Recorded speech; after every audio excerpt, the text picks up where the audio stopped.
리걸마인드 연구소입니다.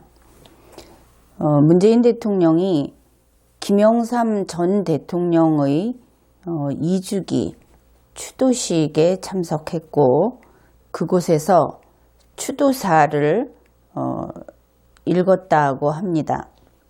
그것이 지난 11월 22일 청와대에서 그렇게 브리핑을 했습니다. 이 2주기 추도사 내용을 보면 현 시점에서 문재인 대통령이 혹시 방향 설정을 다시 하는 것이 아닌가 하는 모습도 읽을 수 있고 해서 그 내용을 여러분과 함께 검토해 보고자 합니다. 추도사의 그 첫 문장은 이렇습니다. 존경하는 내외 귀빈 여러분. 이 부분을 들으면서 리걸마인드 연구소의 강의를 여러 번 들어본 그런 분들은 또 아차 실수를 했구나 이렇게 생각을 할 겁니다. 그렇게 보이죠. 존경하는 내외 귀빈 여러분. 이렇게 되면 이 호칭이죠. 부르는 말. 이것은 축하하는 자리가 가장 먼저 떠오를 것이고 그 다음에 국가적인 어떤 경축식이 있을 때 그럴 때 쓰는 그 호칭입니다. 물론 꼭 그런 것은 아닐 수도 있으나 국가에서 참가하는 국가가 그 진행하는 그러한 의식일 때는 설령 그것이 기쁜 일이 아닐 때에도 그렇게 부를 수는 있습니다. 왜냐하면 그 자리에 온 국민이 더 중요하기 때문에 그럴 수 있는데 이 추도식이라고 하는 것은 설령 그가 전직 대통령이었다고 하더라도 일단은 사적인 것이고 어떤 집안의 가정사에 해당되는 것이라고 할 수 있습니다. 왜냐하면 이것은 국민 추도식이 아니기 때문이죠. 그런데 그런 자리에서 내외 귀빈 여러분이라고 한 것은 일단 부적절하다 이렇게 보겠습니다. 그 자리에서 가장 중심이 되는 인물은 유가족이 될 것입니다. 그리고 그 자리에 참석한 사람들은 유가족과 함께 고인의 뜻을 기리기 위해서 참석한 것이지 그들이 그 자리에 참석한 것이 영예스럽다든지 추도사를 하는 사람에게 존경한다든지 하는 이야기를 기대하고 그 자리에 간 것도 아니고 그러한 위치도 아니죠. 그러면 정말 이것이 부적절했는가 하는 것을 바로 6개월 전 문재인 대통령이 다른 추도식에서 했던 그 호칭을 확인해 보면 알 수 있을 겁니다. 2017년 5월 23일 노무현 전 대통령의 추도식에서 문재인 대통령이 읽은 추도사에서는 다음과 같이 되어 있습니다. 참석해 주신 여러분께 감사드리고 꿋꿋하게 견뎌주신 권양숙 여사님과 유족들께도 위로 인사를 드립니다. 그래서 이번 김영삼 전 대통령 2주기 추도사에서는 시종일관 존경하는 내외 귀빈 여러분으로 계속 이어가고 있습니다. 이러한 표현에 있어서 두 건의 추도사는 상당히 다르다는 것을 확인할 수 있습니다. 다음 추도사의 내용입니다. 오늘 우리는 민주주의 역사에 우뚝 솟은 거대한 산 아래 함께 모였습니다. 여기에서 거대한 산은 아무래도 고 김영삼 씨, 김영삼 전 대통령 돌아가신 그 이름을 호칭한 것이라고 볼 수 있죠. 민주주의의 역사, 그 민주주의의 역사에서 우뚝 솟은 산이다. 이렇게 그것도 거대한 산이다. 그렇게 이야기를 했습니다. 여기에서 우뚝 솟은이라는 말을 우리 함께 그 뜻을 살펴보기로 하겠습니다. 만일 평평한 대지 위에 한 5개 정도의 같은 높이의 봉우리가 올라갔다 내려갔다 하면서 서 있으면 우리는 그 중에 어느 봉우리를 우뚝 솟았다고 이야기할까요? 아마도 그 전체를 아울러서 어떤 그 5개가 이루는 높이, 그 정도를 우뚝 솟았다. 이렇게 이야기할 겁니다. 사전을 찾아보면 그 의미는 이렇습니다. 우뚝이라고 하는 것은 두드러지게 높이 솟아있는 모양, 높이 솟은 것을 우뚝이라고 한다는 것은 우리도 알고 있죠. 궁금한 것은 수십 개가 계속 그렇게 서 있어도 우뚝 솟았다고 이야기할 수 있는가? 그 중에 어느 하나를 그렇게 표현할 수 있는가 하는 부분입니다. 사전은 또 이런 뜻도 있다고 합니다. 남보다 뛰어난 모양. 그렇다면 남보다 뛰어나다 하면은 비교의 대상이 있고 우열이 있고 높낮이가 있다 하는 것을 알 수 있죠. 결국 우뚝 솟았다 하는 것은 현재 우뚝 솟았다는 판단을 하는 사람, 그 관찰자가 둘러볼 수 있는 그의 눈앞에, 그의 시야에 들어오는 전 면적에서 관찰이 가능한 영역에서 가장 높은 것, 최상급을 뜻한다. 이렇게 풀이할 수 있겠습니다. 그렇다면 문재인 대통령은 그 김영삼 전 대통령을 민주주의 역사에 우뚝 솟은 거대한 산이라고 했기 때문에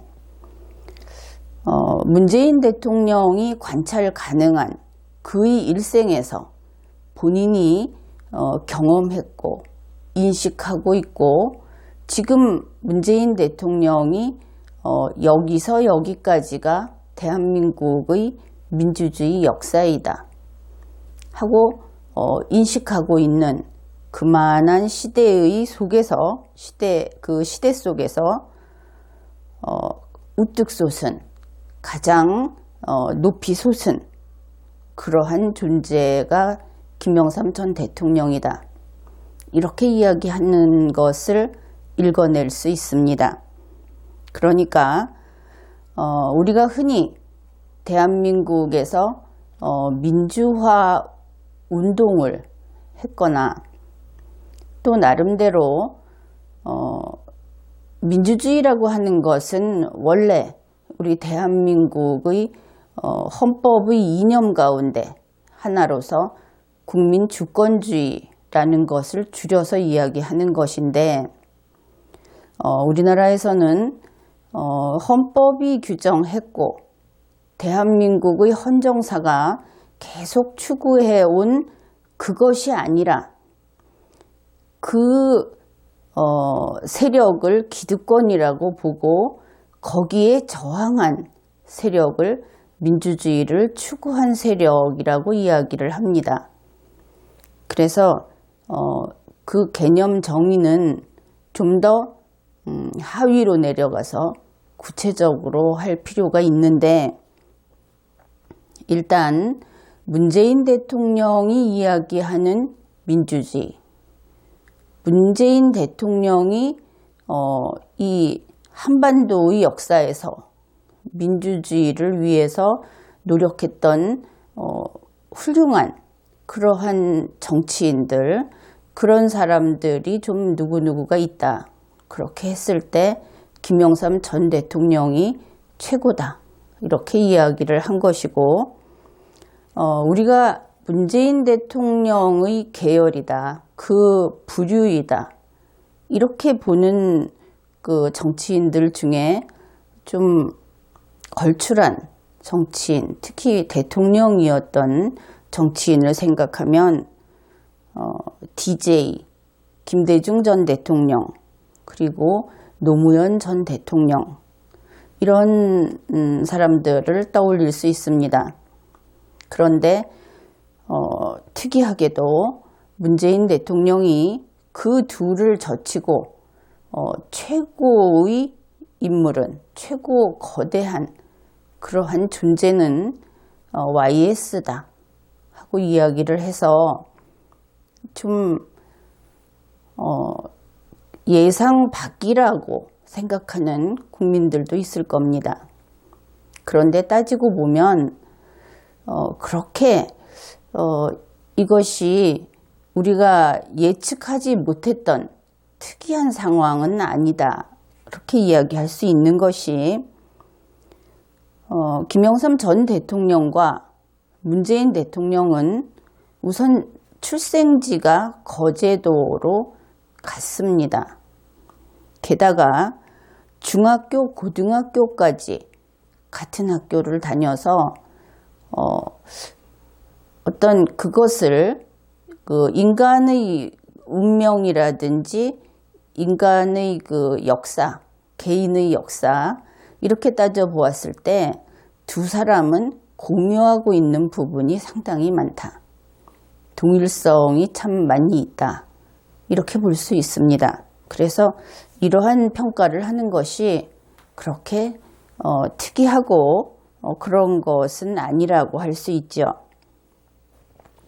추도사는 또 이러한 내용도 있습니다. 오늘에 이르기까지 독재와 불의에 맞서 민주주의의 길을 열어온 정치 지도자들이 많이 계십니다. 그렇죠. 그들이 말하는, 아무래도 문재인 대통령과 같은 그러한 정치적인 성향을 지닌 사람들이 말하는 그 정치 지도자들 가운데에는 방금 이야기했던 김대중 전 대통령이라든지 노무현 전 대통령이 빠질 수 없겠죠. 그런데 문재인 대통령은 이렇게 이야기를 합니다.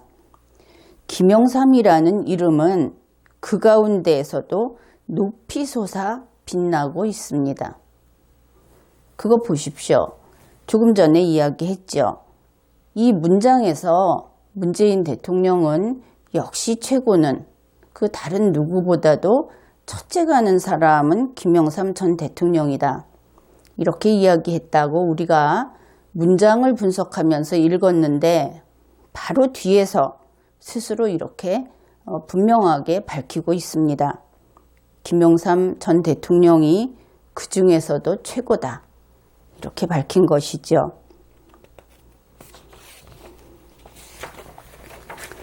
그 다음에 그 추도사를 계속 소개를 하겠습니다. 김영삼 대통령께서는 1954년 5월 남해의 푸른 섬 거제도에서 만 26세의 나이로 역대 최연소 국회의원으로 당선되었습니다. 문재인 대통령에게 이 부분에서 중요한 것은 만 26세의 최연소 국회의원보다는 거제도 사람이라고 하는 것이 아니었을까, 그렇게 생각해 볼 수 있죠. 사람이란 무릇 자기 자신과 어떤 관련성이 있을 때 더 관심을 갖게 마련이니까 말입니다.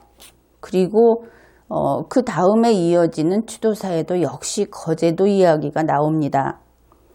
거제도의 젊은 초선 의원은 바른 길에는 거칠 것이 없다는 대도무문을 가슴에 새겼습니다. 이 경우에도 대도무문이라고 하는 것은 김영삼 전 대통령의 일이고 문재인 대통령이 이 이야기를 할 때는 역시 거제도 사람이 아니었을까. 반복해서 나오니까 그렇게 볼 수밖에 없죠. 그 다음에 이런 이야기를 합니다. 법과 정의에 기초한 역사 바로 세우기를 통해 군사 독재 시대에 대한 역사적 청산도 이루어졌습니다. 역사적 청산을 이루었습니다가 아니고 이루어졌습니다. 김영삼 전 대통령이 역사 바로 세우기를 한 것이 아니라 역사 바로 세우기를 통해서 이러한 것들이 이루어졌습니다. 이렇게 표현을 했습니다. 그러니까 아마도 이것은 김영삼 전 대통령 개인이 역사 바로 세우기를 했다. 그래서 역사적인 청산을 했다. 그런 것보다는 그와 뜻을 같이 했던 아주 폭넓은 정치 세력 이렇게 본 것 같습니다. 그 세력이 김영삼 전 대통령과 함께 그 시대에 역사적 청산을 이루어냈다 하는 이야기를 한 것으로 우리가 풀이할 수 있죠.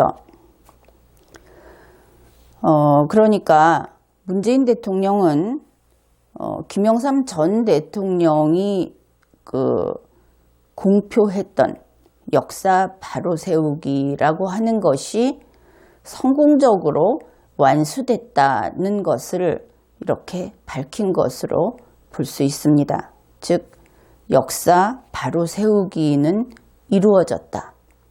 역사적 청산은 끝났다. 이렇게 되겠죠. 여기에서 중요한 것은 문재인 대통령이 대한민국 건국 이래 지금까지 우리 헌정사에서 그 헌정사를 단순하게 보았다 하는 것입니다. 대한민국이 건국되었고 그리고 세월이 어느 정도 흘러서 김영삼 전 대통령이 대통령으로 재임하고 있었고 그래서 1998년 2월 24일까지가 김영삼 전 대통령의 임기였습니다. 김영삼 대통령이 퇴임을 하고 나서 중간에 여러 대통령이 있었고 그리고 현재 문재인 대통령이 대통령의 의자에 앉게 된 것이죠. 그런데 이 대한민국의 헌정사를 단순하게 1, 2, 3으로 나눠버린 것입니다. 대한민국 전체를 김영삼을 기점으로 김영삼 전 대통령의 이전과 김영삼 전 대통령 이후로 둘로 나누고 그 두 번째 시기를 이제 맡아야 할 사람이 문재인 대통령이다. 이렇게 생각하고 있는 것으로 보입니다. 그래서 이렇게 둘로 나누었을 때 어떤 이점이 있는가? 그것을 생각해 보죠. 대한민국이 건국되고 나서 어느 나라나 그렇듯이 서로 주장하는 바가 다르면 계속 부딪히고 밀고 당기고 하기 마련입니다. 그런 것들이 계속되어 오면서 풀리지를 않았죠. 서로 합의에 이르지 못한 것 같습니다. 계속 대립하고 있었는데 적어도 몇 가지는 합의에 이르렀다고 볼 수 있겠죠. 대한민국이 우리나라다. 이런 것들 좀 그런 건 있습니다. 어떻든 김영삼 전 대통령이 취임을 하면서 역사 바로 세우기를 하겠다는 것은 바로 이러한 국민들 간에 대립을 하고 있고 또 이러한 이유 때문에 서로 분열이 되어 있다 할 수 있는 그러한 요소들을 정리하겠다 하는 것이 역사 바로 세우기라고 할 수 있고, 물론 여기에 대해서 찬성할 수 없는 국민들은 여전히 있을 겁니다. 왜냐하면 대통령이 나설 문제는 아니죠. 국민주권주의 국가에서 국민의 의사가 다른 것은 어떻게 보면 오히려 자연스럽습니다. 그런데 김영삼 전 대통령은 대통령이 나서서 자신의 뜻을 세우고 이것이 옳은 것이고 여기에 어긋나는 것은 틀린 것이다 해서 일도양단으로 결론을 내렸다. 그리고 그것으로 됐다. 그것이 옳다고 하는 것이 문재인 대통령의 이야기입니다. 어쨌든 그렇게 해서 그것이 옳고 역사적 청산이 이루어졌다고 한다면 김영삼 대통령 때를 기점으로 해서 그 이전의 문제는 다 끝났다. 이런 뜻이 될 수 있는 것이죠. 이렇게 해서 문재인 대통령에게 무엇이 이익일까? 이익은 있습니다. 문재인 대통령이 건국 시기까지 또 건국 이전의 한반도 역사까지 거슬러 올라가면서 국민을 상대로 국민을 반으로 나눠서 국민 절반을 죽이든지 국민 절반하고 죽을 때까지 싸우든지 이러한 일을 하기는 역부족이죠. 그러니까 김영삼 대통령이 이루어 놓은 때까지를 한꺼번에 다 승인해 버리는 겁니다. 그러면 이제 남은 일은 김영삼 대통령 이후가 되는 것이죠.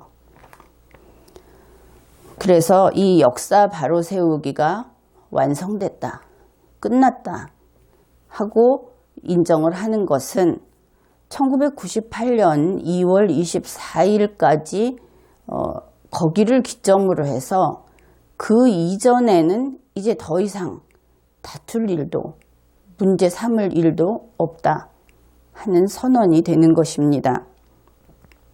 그러면 무엇이 문재인 대통령의 손에서 빠져나가고 문재인 대통령을 가뿐하게 해줄 것인가?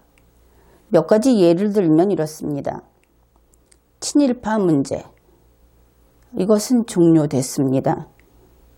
건국절 문제, 김영삼 전 대통령은 상해 임시정부 수립일이 건국일이라든지 하는 주장을 한 바가 없습니다. 그리고 당연히 대한민국의 건국을 인정했죠. 그러니까 김영삼 대통령이 지팡이를 꽂은 것이 그것이 모든 것의 시작이고 그 이전의 일에 대해서 문제 제기를 하는 것은 용납되지 않는다 하는 그러한 기준을 문재인 대통령은 밝힌 것이기 때문에 이 건국절 문제도 종료됐습니다. 더 이상 다툴 수 없는 것이죠.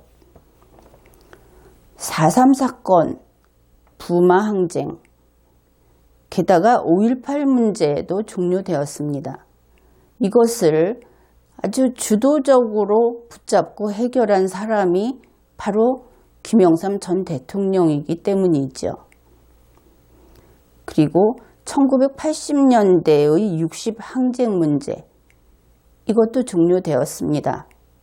그 앞에 있던 4.19라든지 모든 것들은 다 종료되었죠. 그런 의미에서 87년 헌법이라는 것이 나오는 그 시기를 민주화 시기라고 이야기할 때 그때 이야기하는 민주화의 시조, 그것은 김영삼 전 대통령이라고 부르는 것입니다. 그런 의미에서 문재인 대통령은 그 기점을 잘 잡은 것이라고 볼 수 있겠죠. 어떻든 1998년 2월 24일 이전의 대한민국 헌정사는 논란이 없다. 이런 것이죠. 다 끝난 것이다. 그러면 그 김영삼 대통령이 퇴임한 그때까지의 우리 국가적인 면에 있어서 국민 사이에, 국민에게 대립은 이제 존재하지 않는 것으로 됩니다. 그러면 남은 것은 무엇인가? 그것은 1998년 2월 25일 이후, 그러니까 김대중, 노무현, 이명박, 박근혜 전 대통령들의 문제만 남아있는 것입니다. 이렇게 되면 문재인 대통령이 이야기하는 적폐청산은 이들 네 대통령이 재임하던 시기의 일들로 그 범위가 명확하게 줄여지는 것이죠. 그러면은 박근혜 전 대통령은 여기에서 이전과는 어떻게 다른 인식 대상으로 되는 것인가, 그런 부분이 있는데 뭐냐 하면은 문재인 대통령이 김영삼 전 대통령을 선으로 그었기 때문에 박정희 전 대통령과 박근혜 전 대통령이 분리된다는 것입니다. 이것은 큰 변화이죠. 박정희 전 대통령의 문제는 김영삼 전 대통령 시기에 이미 청산이 끝났다는 뜻입니다. 그렇지만 박근혜 전 대통령은 1998년 2월 24일 이후에 대통령에 재임을 했기 때문에 여전히 문재인 대통령이 청산해야 할 적폐가 그때도 있을 수 있다. 적폐 청산의 대상이 될 수 있다 하는 것을 알 수 있습니다. 문재인 대통령의 추도사에는 이런 것이 있습니다. 오늘 저는 문민정부가 연 민주주의의 지평 속에서 대통령님이 남기신 통합과 화합이라는 마지막 유훈을 새깁니다. 국민과 함께 걷는 민주주의와 경제발전의 여정에 대통령님께서도 언제나 거기 있는 큰 산처럼 함께 해 주시리라 믿습니다. 이렇게 이야기를 했습니다. 그러니까 오늘 그랬는데 바로 이 추도식이 있던 11월 22일 김영삼 전 대통령의 유훈인 통합과 화합을 되새긴다. 그래서 적폐청산을 끝내고 나면 그러면 김영삼 전 대통령처럼 통합과 화합을 위해서 노력을 하겠다. 이런 뜻이고 결국은 다 끝날 때까지 국민은 기다릴 수밖에 없겠죠. 적폐청산, 이 네 사람의 대통령, 전직 대통령에 대한 적폐청산이 끝이 나야 그제서야 이 통합과 화합의 길로 가겠다고 했으니까 그렇습니다. 그런데 그때에는 조금 특징적인 것이 국민과 함께 걷는 민주주의와 경제발전, 이런 이야기를 했습니다. 늘 이야기하던 촛불국민이 아니라 이때 비로소 국민과 함께 가겠다 하는 것이죠. 어떻든 이번 추도사에서는 촛불국민은 나오지 않았습니다. 그리고 통합과 화합으로 가기 위해서 적폐청산을 신속하게 마무리하고 전체 국민 앞으로 나서겠다는 의지인 것으로 읽어도 될지 모르겠습니다. 그런데 김영삼 전 대통령을 앞으로 경제 발전을 위해서 노력을 할 때도 큰 산으로 함께 해달라고 하는데 국민들 가운데 이런 국민들도 있습니다. 문재인 대통령이 김영삼 전 대통령을 따라가서 똑같이 하겠다고 했을 때 그 미래가 좀 암울하다 이렇게 생각하는 국민들도 있죠. 김영삼 대통령처럼 과거를 역사 청산을 한다 하면서 자기 뜻대로 자기 마음에 어긋나면 조선 총독부 건물도 문화재적인 역사적인 유물로서 남겨두지 않고 부셔버리고 아주 없애버리고 이러한 그 부분은 큰 잘못을 저지른 것이죠. 지나간 시간의 흔적은 한번 없어지면 되돌릴 수 없으니까 아주 큰 잘못을 한 것인데 어떻든 그가 역사청산을 했기 때문에 김영삼 전 대통령의 퇴임하던 그날까지 그 이전의 일은 이제 손대지 않겠다. 이렇게 이야기한 것은 그나마 다행이다. 이렇게 생각을 하면서도 그래도 앞으로 그 4명 대통령의 적폐청산을 계속 물고 늘어져서 그 일에 모든 국가의 역량을 다 쏟아붓고 세계적으로 지금 빠르게 움직이고 있는 그 모든 현재의 일에 대해서는 대비를 하지 않고 그저 과거만 들여다보고 있겠다. 그렇게 하는 것이 심히 걱정스럽고 또 하나는 김영삼 전 대통령은 경제적인 업적은 아무리 좋게 보아도 인정할 수 없죠. 경제적으로 국가를 파산하게 만들 그런 위기에 몰아넣은 사람이니까 대통령이 되어서 국가 경제가 나빠진 것은 내 탓이 아니라고 한다면 대통령 하지 말았어야 하죠. 그런데 경제가 안 그래도 우리나라가 지금 숫자를 가지고 계속 국민을 달래고 있는데 경제 앞날이 좀 어둡죠.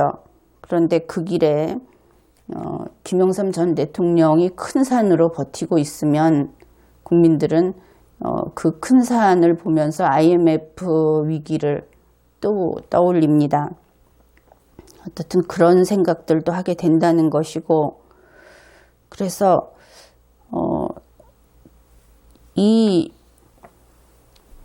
이번 그 추도사를 하면서 적폐청산의 범위를 분명히 알렸다. 이렇게 읽어낼 수 있었다 하는 이야기를 했는데 만일 이 추도사가 지금까지 문장 분석을 한 내용과 다른 것이라면 정말 이것과 다른 것이라면 추도사를 잘못 쓴 것이죠. 여전히 그런 경우라고 한다면 글 못 쓰는 청와대, 글 못 읽는 청와대, 그로 인한 적폐가 밖으로 뻗어나온 그런 악이다. 이렇게 이야기할 수 있을 겁니다. 만일 그런 경우라면 글 좀 똑바로 쓰십시오. 이번 회에는 여기까지 하겠습니다.